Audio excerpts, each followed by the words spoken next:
diciptakan untuk manusia, bukan manusia untuk hukum. Sacipto Raharjo. Assalamualaikum warahmatullahi wabarakatuh. Shalom, Om Swastiastu, Namo Buddhaya, salam kebajikan. Dewan juri yang terhormat serta sivitas akademik yang berbahagia, perkenalkan kami dari tim Abdul Hakam Umar dengan saya Jelita Kristi serta rekan saya Cahya Intan dan Ines Andresti. Menelaah pemikiran Sacipto Raharjo, pembahasan yang dianggap belum tuntas hingga saat ini adalah hukum progresif, yaitu mengenai subjek dalam hukum, di mana hukum akan senantiasa mengalami pergeseran ke arah yang lebih baik, sehingga perlu adanya kajian lebih dalam mengenai deep ekologi, yaitu hukum yang belajar dari lingkungan hidup dan fakta lapangan dari hukum itu sendiri. Dewan juri yang terhormat, secara konvensional subjek hukum hanya terbagi menjadi dua, yaitu naturally person dan right person. Namun, dengan pemikiran Sacipto Raharjo, subjek hukum tidak dilimitasi, sehingga dapat melebar mencangkup kepada mereka yang lemah. Pertanyaan yang segera muncul atas statement pembahasan subjek hukum demikian adalah mengenai pemikiran Sacipto Raharjo yang mengetengahkan bahwa hukum untuk manusia. Mengapa bukan sebaliknya? Lalu, siapa pula mereka yang lemah dalam konteks hukum sehingga layak untuk ditimbang dan ditenggang sebagai subjek hukum? Dewan juri yang terhormat, pertanyaan pertama sejatinya sudah dijawab oleh Sacipto Raharjo secara langsung maupun tidak langsung. Ialah bahwa hakikatnya manusia adalah makhluk yang mulia sehingga memiliki modalitas yang baik pula untuk menyusun hukum dan kehidupannya. Secara otomatis, hal tersebut menjadikan manusia sebagai khalifah fil ard, yang berarti memberdayakan hukum sebagai alat bantu untuk kemaslahatan makhluk hidup dan lingkungan dunia. Namun, untuk pertanyaan kedua, yaitu mengenai diksi mereka yang lemah, Sacipto Raharjo agaknya meninggalkan diri khusus untuk dikupas pada generasi berikutnya. Hal inilah Dewan juri yang terhormat yang akan menjadi fokus pada bahasan kami. Dalam hal ini, tim kami memaknai mereka yang lemah sebagai perempuan dan anak yang kemudian akan kami kaitkan dengan program baru yang digulirkan oleh pemerintah kota Surakarta bernama Bening Kekasihku, Berkah Nikah Ganti Kakak KTP sesuai impian dan harapanku. Program ini tentu sangat relevan sebagai perlindungan perempuan dan anak ketika hukum tidak dilaksanakan sebagaimana mestinya.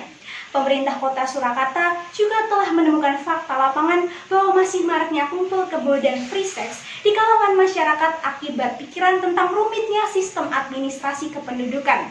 Hal inilah Dewan juri yang terhormat yang tentunya sangat bertentangan dengan hukum progresif seperti yang sudah saya jelaskan tadi di masa revolusi industri 4.0. Berangkat dari hal tersebut, tim kami tergugah untuk mengulik lebih dalam mengenai program Bening Kekasihku dalam sebuah karya tulis ilmiah yang berjudul Tebar Telaah Program Bening Kekasihku, Reformasi Administrasi Kependudukan di Kota Surakarta dalam menyambut era revolusi industri 4.0. Di sini, kami juga menyusun dua rumusan masalah, yakni yang pertama, mengapa sistem administrasi kependudukan harus direformasi dalam menyambut era revolusi industri 4.0, dan yang kedua, bagaimana Bening Kekasihku dapat menjadi solusi reformasi administrasi kependudukan dalam menyambut era revolusi industri 4.0. Adapun rumusan masalah yang pertama akan dijelaskan oleh rekan saya. Mengenai permasalahan yang pertama, Dewan juri yang terhormat, kita ketahui bahwa keberadaan administrasi kependudukan dapat memperjelas status hukum seseorang dan memberikan kejelasan hubungan antar individu dalam suatu kelompok. Tiap perubahan data yang terjadi dapat memberikan dampak yang besar terhadap rencana pembangunan negara. Kewajiban masyarakat untuk melaporkan setiap peristiwa kependudukan maupun peristiwa penting yang dialaminya pun telah diatur ke dalam Undang-Undang Nomor 24 Tahun 2013 tentang perubahan atas Undang-Undang Nomor 23 Tahun 2006 tentang administrasi kependudukan yang kemudian akan kami sebut dengan Undang-Undang Administrasi Kependudukan. Akan tetapi Dewan juri yang terhormat, birokrasi administrasi kependudukan pada kenyataannya justru rumit dan mempersulit segala proses penertiban serta penataan data kependudukan. Akibat dari maraknya proses administrasi kependudukan yang rumit tersebut, menimbulkan masih banyak masyarakat yang memilih untuk menunda proses pencatatan peristiwa kependudukan maupun peristiwa penting yang dialaminya, seperti contohnya adalah pencatatan perkawinan di Indonesia yang saat ini angkanya tidak tepat sasaran. Dapat dilihat dari data di samping Dewan Juri yang terhormat, terdapat perbedaan data yang sangat signifikan antara data perkawinan yang dicatatkan dengan data perkawinan yang tidak dicatatkan. Fakta lapangan inilah yang kemudian mendukung kami untuk melakukan sebuah inovasi di bidang administrasi kependudukan sehingga masyarakat akan mendapatkan hak-haknya sesuai dengan apa yang tercantum dalam Undang-Undang Administrasi Kependudukan. Dari data tersebut, Dewan Juri yang terhormat, alasan para pasangan memilih untuk menunda pencatatan perkawinannya maupun menyembunyikan keabsahan perkawinannya tidak lain dan tidak bukan adalah mereka menghindari segala bentuk penyelewengan serta rumitnya birokrasi administrasi yang ada saat ini. Dampak dari perkawinan yang tidak dicatatkan pun tentu sangat besar Dewan Juri yang terhormat, antara lain yang pertama adalah maraknya pernikahan di bawah tangan, kedua maraknya praktik poligami liar, dan yang ketiga adalah tidak adanya pertanggungjawaban karena kurangnya bukti autentik. Hal tersebut termasuk penyimpangan perbuatan hukum yang tentunya akan sangat berdampak dan merugikan pihak wanita atau pihak istri, seperti contohnya adalah istri tidak berhak atas nafkah maupun harta gonogini jika terjadi perceraian.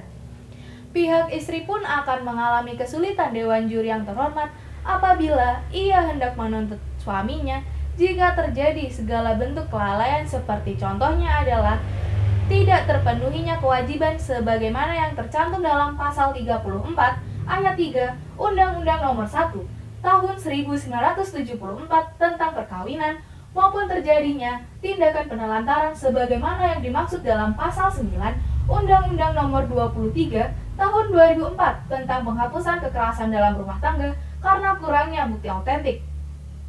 Perkawinan yang tidak dicatatkan pun akan menghasilkan anak tanpa status kewarganegaraan, yang mana nantinya anak tersebut akan mengalami diskriminasi maupun kesulitan dalam segala perlindungan maupun pemenuhan hak-haknya sebagai anak ataupun segala hak yang mencakup relasi hukum keluarga. Mengenai permasalahan yang kedua akan dibahas oleh rekan kami. Banyaknya penyelewengan yang terjadi karena pencatatan data kependudukan yang berjalan dengan lambat dan tidak efektif, pemerintah Kota Surakarta berusaha mengupayakan sebuah program yang mampu mengatasi permasalahan tersebut. Permasalahan-permasalahan tersebut berupa, yang pertama, ada ekses dari liabilitas birokrasi, yang kedua, adanya stagnasi kelanjutan kinerja, dan yang ketiga, adanya paham feodal yang melekat.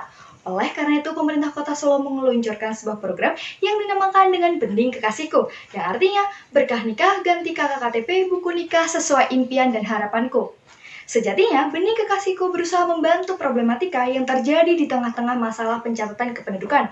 Bening Kekasihku mengupayakan adanya pemangkasan akan estimasi waktu, sehingga pasangan yang ingin mendaftarkan perkawinannya dan mengganti kartu tanda penduduknya dapat dilakukan dengan mudah dan cepat. Dewan Juri yang terhormat serta rekan dialektika yang bermartabat, dalam situs Dispenduk Capil Kota Surakarta tercatat pada November 2019, Bening Kekasihku resmi diberlakukan. Pemberlakuan Bening Kekasihku adalah sebagai suatu upaya proses peningkatan kualitas administrasi kependudukan yang terkonsentrasi di bidang pencatatan perkawinan. Pemerintah Kota Solo berusaha mengintegrasikan layanan pembaruan dokumen yang bekerja sama dengan Kemenak di bidang pencatatan perkawinan. Mekanisme yang dilakukan oleh Bening Kekasihku tergolong sangat cepat karena hanya memakan waktu 1 hari. Berikut Dewan Juri yang terhormat adalah mekanisme dari Bening Kekasihku. Yang pertama, pasangan mendaftarkan perkawinannya dengan melampirkan berkas terkait ke KUA. Yang kedua, KUA akan memvalidasi kesesuaian data. Yang ketiga, berkas yang telah divalidasi oleh KUA akan dilampirkan ke Dispenduk Capil dan akan diverifikasi. Yang keempat, berkas yang telah diverifikasi oleh Dispenduk Capil akan dilampirkan lagi ke Bening Kekasihku sehingga Bening Kekasihku dapat melakukan pengubahan berupa pembaruan KK, KTP, dan buku nikah ke pasangan di hari hanya.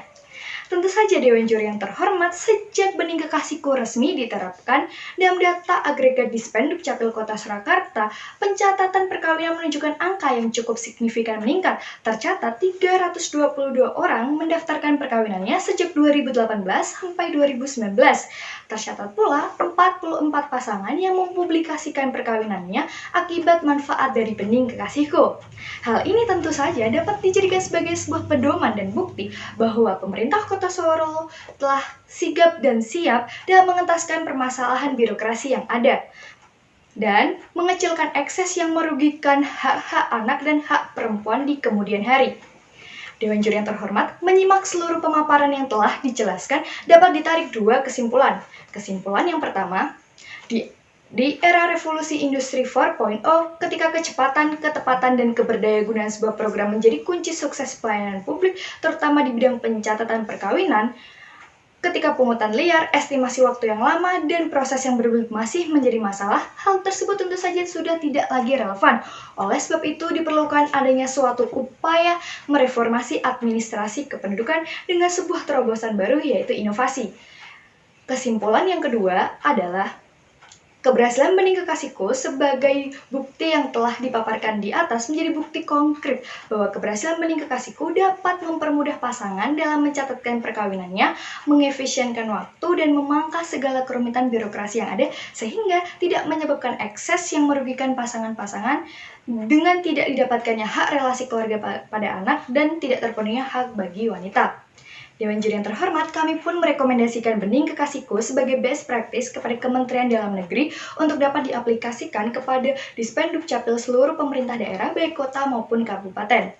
Pemerintah daerah baik kota maupun kabupaten dapat menyukseskan program realisasi dari Bening Kekasihku dan masyarakat dapat berpartisipasi langsung mengikuti prosedur yang telah dicanangkan oleh Bening Kekasihku. Sekian pemaparan yang telah kami sampaikan. Bila lebihnya kami ucapkan terima kasih.